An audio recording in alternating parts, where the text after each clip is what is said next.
Nimekuja kwa ajili ya somo la sadaka. Majina yangu naitwa Askofu John Fatika Kiziba. Ni mshirika na ni muumini wa kanisa hili. Ninahudumu hapa nikiwa ni askofu mkuu wa makanisa yetu ya Sauti ya Shangwe. Na leo niko pamoja na ninyi hapa. Haleluya. Wageni wetu wote, kama kuna wageni, karibu sana. Wageni wapo, wanyoshe mkono kama kuna wageni. Kama kuna wageni wanyoshe mkono. Kama kuna mtu ni mgeni mara yake ya kwanza kuabudu hapa, anyanyue tu mkono. Kama ni mara yako ya kwanza kuabudu nasi Jumapili hapa. Wow, okay. Karibu sana mwanangu, naweza uketi. Huyu alikataa kusimama kwa sababu amebatizwa hapa, kwa hiyo alikuwa anaona yeye ni mwenyeji, msimwambie mgeni. Amen. Ninajisikia furaha kusema na ninyi kwa bali ya sadaka kwa masaa haya machache na dakika hizi chache ambazo nitazungumza na ninyi, na zaidi ya yote ni kualike tu unisikilize kwa uchache sana. Sitaweza kuongea kwa kina kwa kiwango kile ambacho pengine nilitakiwa kukiongea, lakini kwa hicho kiwango kidogo ambacho nitakitumia, naomba Mungu akusaidie kuketch up kidogo tu. Sadaka ni takatifu, waitoao ni watakatifu, wailao na kuitumia ni watakatifu. Kwa hiyo sadaka ni vitu fulani hivi maalum ambavyo vinatokana na damu yetu na jasho letu na matendo yetu. Kwa hiyo sadaka ni takatifu, waitoao ni watakatifu na waitumiao ni watakatifu. Huo ndio utofauti wa sadaka na pesa zingine. Chochote ulichokitoa kwa ajili ya Mungu kiwe mali ya Mungu, kuanzia muda huo kinabadilishwa na kuwa kitakatifu. Kwa hiyo unapokitoa, kitoe kwa moyo wa utakatifu. Usikitoe kwa moyo wa kawaida. Usikitoe kwa moyo wa kawaida, kwa sababu chenyewe ni kitakatifu. Wajuzi wa mambo wanajua kwamba sadaka si ombi, ni moyo wa ndani kulifanya. Na sadaka itolewi kwa lazima, inatolewa kwa hiari ya mtu. Ameridhia kutoa baada ya kujulishwa yanayompasa, ndipo utoa sadaka. Haleluya. Sasa kwa leo niseme mawili. Nimefundishwa sadaka sana. Nimekaa darasani kujifunza sadaka na Roho Mtakatifu na malaika kwa muda mwingi sana. Kila nikifanya jambo wananifundisha namna ya kumtolea Mungu. Na katika hii hali nimejifunza haya kwa makusudi ya kusaidia wenzangu, hasa wanaotamani kumtolea Mungu sadaka. Sasa sadaka inaweza ikawa ni sehemu ya maisha yako kumpendeza Mungu, ama sadaka ikawa sehemu ya kiburi chako, ama sadaka ikawa sehemu ya kujisifu kwako, ikatoka kwenye ule utukufu na ikawa eneo la kujiona wewe ni bora. Sasa mimi leo nitawaletea mama mmoja aliyetoa sadaka. Mama huyu anajulikana sana kwenye Biblia.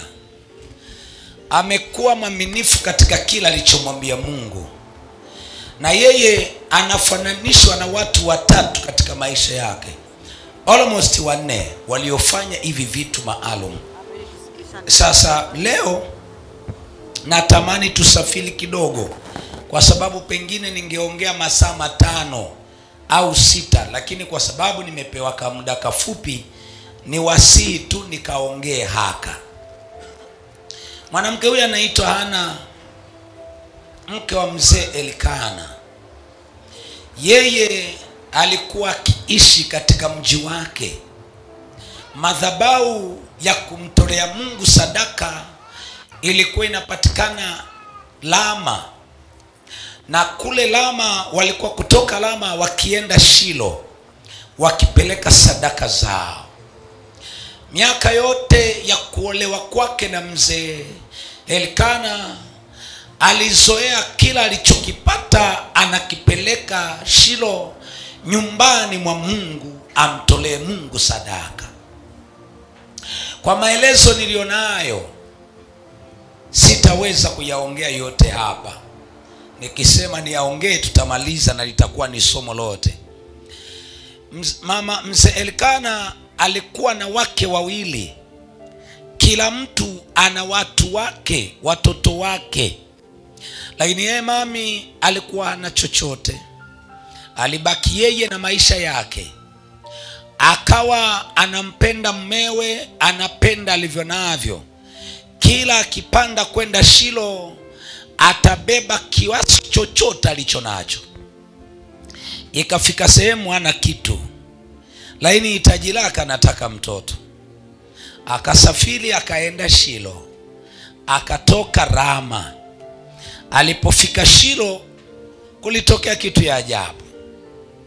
Akatazama kwenye maisha yake cha kumpa Mungu chenye maana, akakosa.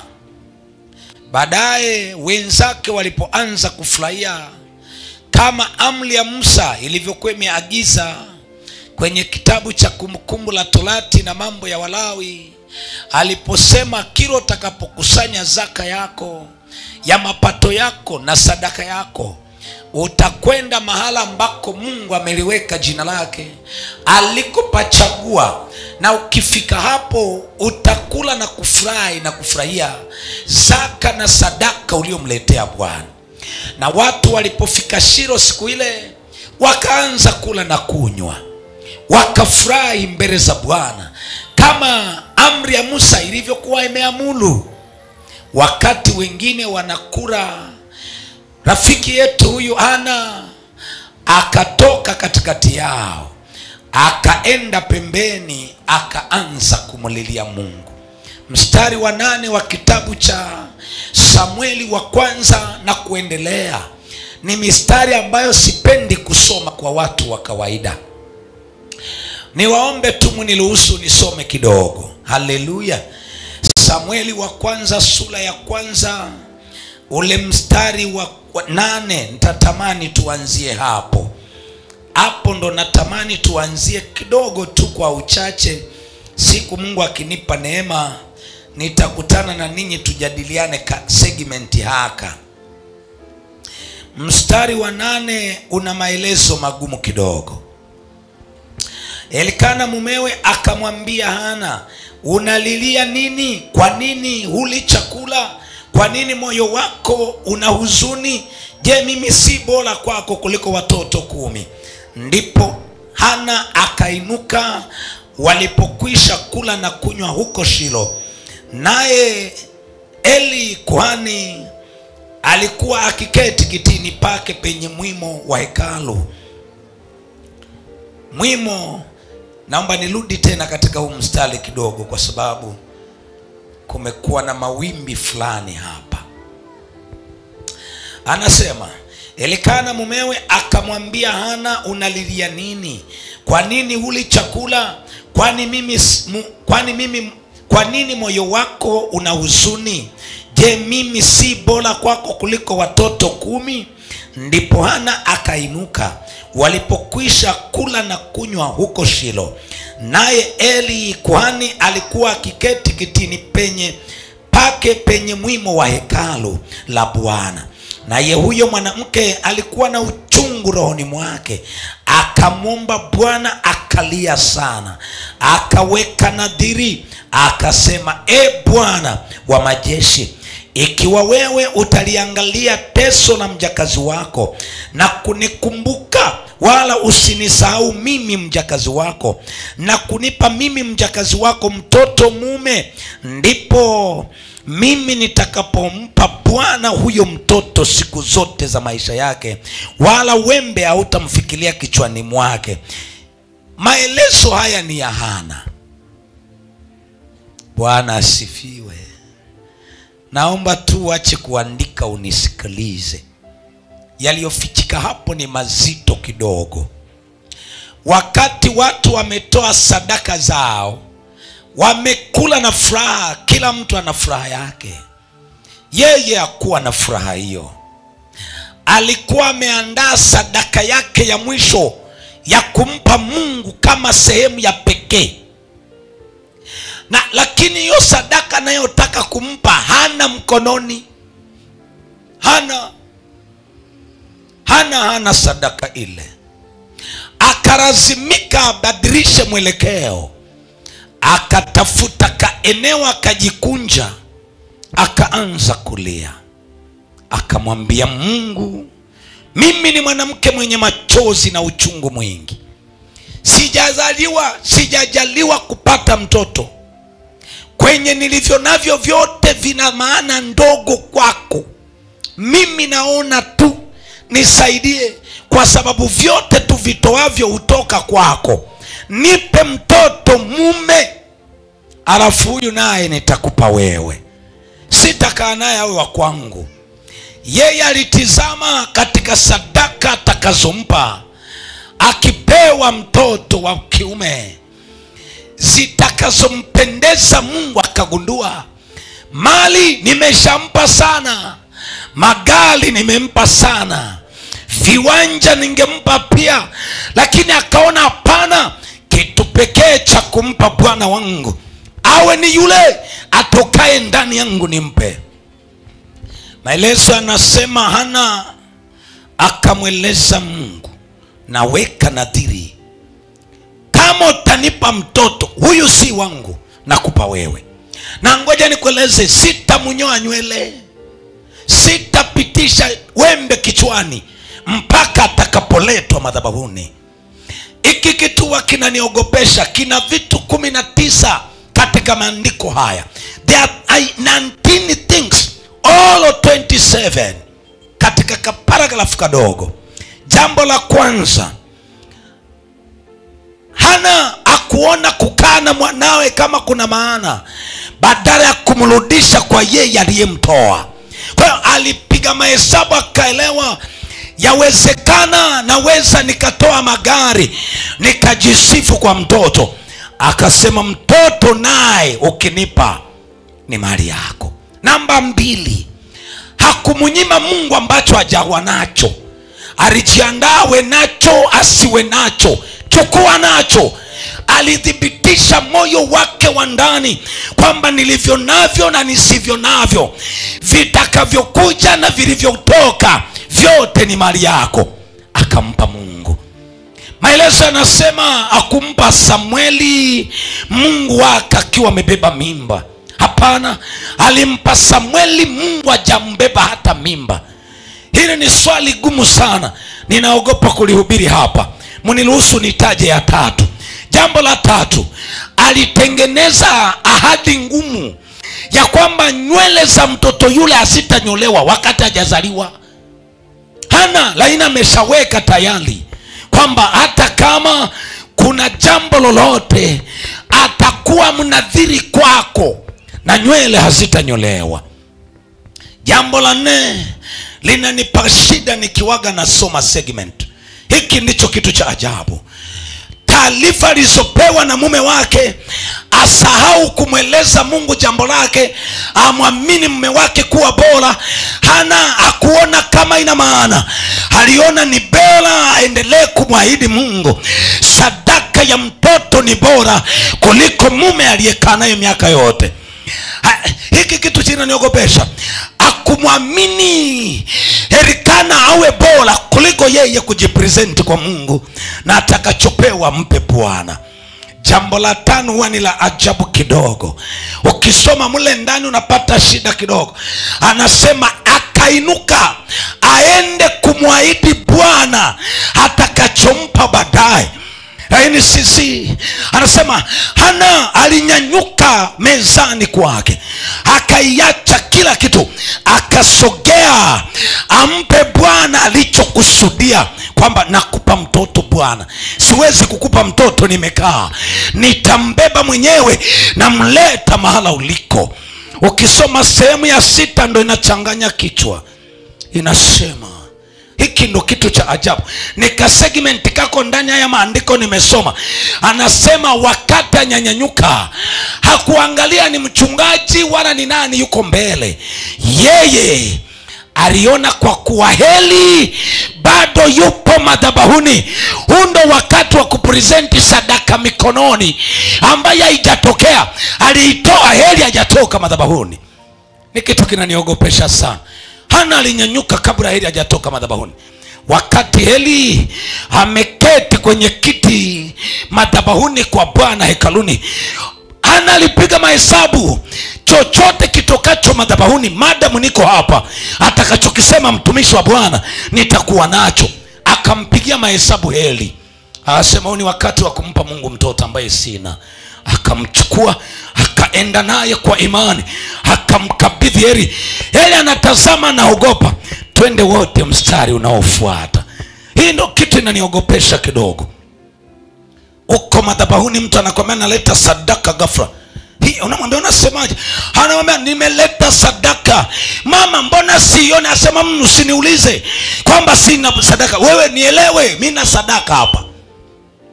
Ungekuwa Heli ungemtandika kofi.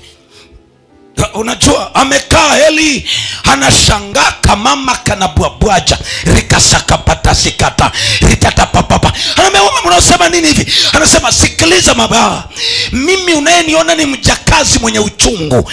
Miaka niliyokaa na mume wangu sijatoa sadaka ya maana. Unasema sijatoa? Mama yako alipokusali kutoa ukawa kuhani. Mimi bado sijapata wa kumtoa awe kuhani nyumbani mwa Bwana. Heli akaelewa. Unasemaje sasa? Asema mimi nimekusudia mbele za Bwana. Na maelezo anasema Heli wakati anakwenda kwa Hana alimwambia mbona unaongea kama mlevi? Hana anamuitikia, anasema Bwana wangu kuhani wa Mungu, nisikilize, mimi sio mlevi, mimi ni mwanamke mwenye uchungu. Nimeweka agano ya kwamba Mungu akinipa mtoto namleta hapa awe mali yake. Haya, akasema nenda na unachotafuta Mungu akupe. Mguse jirani yako, mwambie sadaka ulionayo inaangalia uchungu ulioubeba kwa ajili yake, na Mungu atakusikiliza unavyofanya. Heli akaona hii siwe kesi. Huyu jamaa kama anatoa maneno matupu kwa Mungu, hii biashara siwezi. Hii biashara ni huu ni mkataba wa mtu na Mungu wake. Ukisoma sura ya 2 ya kitabu cha Samueli, anasema Ana akatoka pale, akaenda akakuta, akapata mimba, alafu akaanza kuandaa. Mimba ikakua. Sadaka ya maneno inaanza kuzaa. Sadaka yenye moyo wa kupenda inaanza kuzaa. Ghafla mimba ikakua, akazaliwa mtu kijana wa kiume aitwa Samueli. Mwaka ulipokata, jamaa akasema oya Samueli, sikia, haya matiti uyakome, kuanzia sasa utayanyonya. Hii nyumba ya baba yako uikome. Nilikutoa uwe mali ya baba, twende nikupeleke. Akaenda akamkabidhi kwa Bwana. Simama tumtolee Bwana sadaka uliyoibeba. Kama ndo Samueli wako uliyekuja naye, ni kuomba usimame umtolee Bwana. Maelezo anasema Hana akasafiri akaenda Shilo. Nitakuja kuhubiri siku moja mkinikumbusha. Anasema sadaka iliyotolewa kwa maneno leo inakuja mikononi mwa Bwana. Sadaka anabeba alichomwambia baba wakati hajazaa. Anamweleza, nisikilize Samueli, you are not a part of this family, you are a part of the kingship, you are a part of the priesthood. Go to your father. Anamwambia nenda kwa baba yako, wewe ni zao la madhabahu.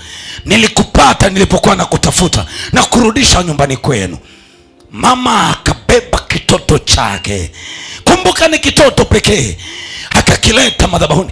Naogopa kuwa mhubiri wa injili, niko hapa nazungumzia sadaka. Muniwe radhi nisiwe mhubiri wa injili, maana hapa naweza nikaanza kuhubiri, munisamehe. Mimi ni mhubiri wa sadaka, muniwe radhi, sitakuja kuwa mhubiri wa injili. Akabeba kasadaka kale, akakapresenti madhabahuni. Akamweleza Samueli, nisikilize, mimi nimekaa na baba yako miaka, sikuwahi kukupata. Ninajua baba yako si aliyekuweka tumboni. Aliyekuweka tumboni mwangu ni yule niliyemwambia, na yawezekana akawa ni Heli, maana Heli ndiye aliniambia nenda upate mtoto. Kwa hiyo nimekuja kukurudisha. Kabeba kitoto chake, anatembea amepakata, anaimba, amenitendea mema Bwana wangu. ukisoma story yake utaogopa.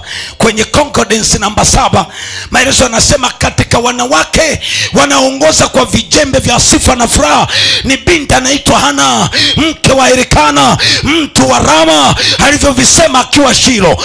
Ukisoma unaogopa. Anasema kati ya maombi aliyoyaomba alisema umempa kicheko mjakazi wako, na sadaka uliyompa ni nafsi yake na tumbo lake, ni kitovu chake kwa kitovu chake, na sasa amevirejesha mbele za Bwana. Na kama namuona Hana akiingia mlangoni Shilo amebeba mtoto wake, kama namuona mama mmoja ameingia mlangoni sauti ya shangwe, amebeba switch ya gari, amebeba switch ya nyumba, amebeba hati ya nyumba, amebeba sadaka yake nono, anakuja nayo madhabahuni akitembea akifurahia, Baba umenilinda, Baba umenitu. Simama tumtolee Mungu zaka zetu na sadaka zetu. Ni kama hujaelewa anachokisema. Sadaka ya Elikana na mke wake Hana mbele za Bwana. Na hapa ndipo naweza ukafika ukajiuliza, nimempa nini Mungu mimi? Kama wenzangu wamechukua watoto wametelekeza kwa Mungu, kama wametoa walivyo navyo wakampa Mungu, mimi nimetoa nini? Tukutane kwenye somo lijalo. Mungu akubariki. Simama umtolee Mungu Samueli wako. Sijasekeka vizuri. Simama weka mata Samueli wako aliyeko mfukoni. Hata mimi nimekuja naye. Wow, leo ni siku ya Mungu na mimi. Teka mata ulicho nacho. Tusimame tumtolee Mungu kila anachotaka tumpe. Kuna vitu Mungu anafanya maishani. Unamwelewa kwamba amenitaidia, bila yeye nisingefanya. Hapa siku moja nitakuja kueleza kilichofanywa na Hana. Unaweza ukawa unamiliki majumbo, unamiliki vitu, lakini ukivitazama unaona vifai kumpa Mungu. Unaamua umpe kila kitu ulicho nacho. Waimbaji mtatusaidia kuimba tumtolee Mungu. Unaweza kumwambia jirani yako, beba Samueli wako, peleka kwa Eli. Eli yule kasimama. Niko hapa Eli, usipate shida. Pigia Yesu makofi kama unampenda. Haleluya. Chapia Yesu makofi kama unampenda. Viko vitu ukivisikia vinaongelewa, ukauliza kwa kina aliyekifanya. Wewe alikuwa na akili timamu, zilikuwemo, si kwamba hazikuwemo. Akili zilikuwemo. Alipiga mahesabu nyumba haitasaidia. Siwezi kukuacha hapa Samueli. Siwezi kuacha milioni nyumbani. Siwezi kuacha 500,000 nyumbani. Siwezi kuacha 1,000 yangu nyumbani. Siwezi kuacha milioni 10 zangu nyumbani. Hii ni mali ya Mungu amenipa, naipeleka kwa Baba. Ngoja niwe wa kwanza kuweka. Ubarikiwe mama.